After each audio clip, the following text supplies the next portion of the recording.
Hello everyone, welcome to my new blog. আজকের ব্লগটা start করেছিলাম খুবই ভোরবেলা থেকে, 6টা থেকে শুরু করেছি পড়া। তো এইটা একটা আমার ফুল ব্লগের একটা ছোট্ট ক্লিপ।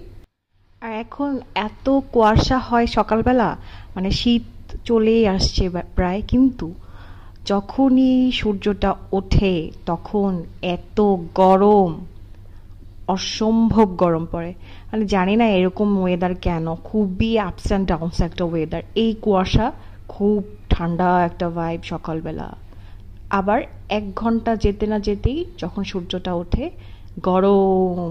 আর আমার পড়ার টেবিলটা একদম পূর্ব দিকে হওয়াতে সকালবেলায় রোদ আসে, প্রচণ্ড ইরিটেটেড ফিল হয়। তো আমি পর্দা টর্দা দিয়ে পড়তে বসি, খুব কষ্ট হয় এই জায়গাটা পড়তে। সবসময়ের মতো সকালে উঠে ম্যাথ করেছি। অঙ্ক আসলে এমন একটা জিনিস, আমি আর কি অঙ্কে খুবই দুর্বল, যার কারণে আমার প্রতিদিন অ্যাটলিস্ট 10 থেকে 12টা হলেও অঙ্ক করা মানে আর কি উচিত।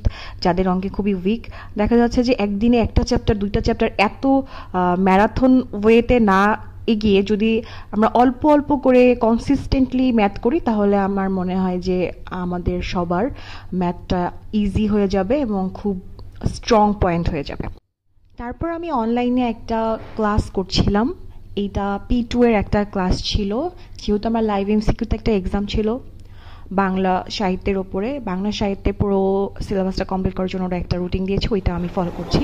তো অনেকগুলো এক্সাম চলতেছে, যাই হোক এইটার জন্য আমি এই ক্লাসটা করছিলাম। আমার কাছে নিজে নিজে পড়ে ওইটা মনে রাখার চেয়ে কারো কথা, টিচারদের কথা শোনা আমার কাছে খুব ইফেক্টিভলি মনে হয়, যার কারণে আমি এই ক্লাসটা করছিলাম।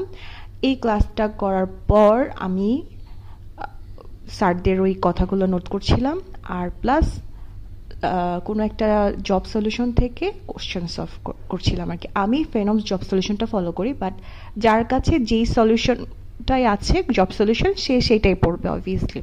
এতে পুরো চ্যাপ্টারটা খুব ভালোভাবে কমপ্লিট হয়। যদিও কোশ্চেন অনেক উড়াধুরা হয়, অনেক উল্টাপাল্টা, অনেক কোশ্চেন পারা যায় না, বই থেকেই আসে না, বাট যেগুলো আসে কমন কোশ্চেন হয় সেগুলো তো পারা যাবে। আমার কাছে ইদানিং ভিডিও এডিট করা, তারপর আপলোড করা অনেক টাইম কনজিউমিং লাগে। হয়তো এইটাই আমার শেষ ব্লগ, তারপরে আবার হয়তো 1-2 মাস পরে আমি ব্লগ আপলোড দিব, কজ এইভাবে রেগুলারলি ব্লগ আপলোড দিলে পড়া হয় না। তো আমার রিসেন্টলি কয়েকটা ভিডিওতে অনেক ভালো রেসপন্স পেয়েছি, তাই আমি আজকের মতো এই ব্লগটা করে আবার 1-2 মাসের জন্য ডুব মারবো, তারপরে আবার হয়তো আসবো। জানি না কি হবে, কবে জব হবে কি হবে না, বা সরকারি চাকরি হবে কি হবে না, কিন্তু চেষ্টা তো করাই যায়।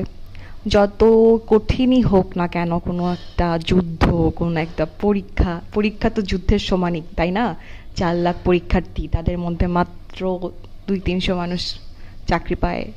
মাঝে মাঝে কোনো কোনো এক্সাম সার্কুলারে দেখা যায় যে একটা পোস্ট, তার জন্য প্রায় 50-60 হাজার পরীক্ষার্থী পরীক্ষা দিচ্ছে। So it's one kind of war. তো এই যুদ্ধে জয়ী হওয়ার জন্য প্রস্তুতি তো দরকার। এই যে দেখছেন, আমি কিন্তু জব সলিউশন সলভ করছি। তো এখানে আমি বাংলার যে লেকচারটা পড়লাম একটু আগে, আই মিন অনলাইনে দেখলাম, সেই টপিকটারই আমি বিগত সালের যত কোশ্চেন ছিল, প্রিভিয়াস ইয়ার্স কোশ্চেনগুলো সবগুলো আমি পড়ছিলাম, দেখছিলাম। তো প্রথমে আপনারা একটা কাজ করতে পারেন যে বেসিক একটা বই পড়ে, অগ্রদূত বা কোনো একটা বই পড়ে তারপরে আপনি কোশ্চেন সলভ করতে পারেন। তারপর আমি একটুখানি কফি নিয়ে আসলাম। কফি খেলে আমার অনেক ভালো লাগে, এনার্জেটিক লাগে, এবং যেই পড়তে পড়তে যে লেথার্জিক ভাবটা আসে সেইটা থাকে না। তারপর আমি আবার ইংলিশ পড়ছিলাম, মাঝখানে আমি একটু ব্রেক নিয়েছিলাম। তারপর আমি ইংলিশ পড়ছিলাম, আজকে প্রিপোজিশন, এইটাও একটা পরীক্ষা ছিল লাইভ এমসিকিউতে, তো সেইটার জন্য এটা পড়ছিলাম। আর ইংলিশ এত বাজে একটা জিনিস যে কিছুদিন না পড়লেই সব ভুলে যাওয়া লাগে। আর প্রিপোজিশন তো খুবই একটা কি মারাত্মক জিনিস, সবগুলো এক্সামে প্রিপোজিশন, অ্যাপ্রোপ্রিয়েট প্রিপোজিশন থেকে কোশ্চেন থাকেই।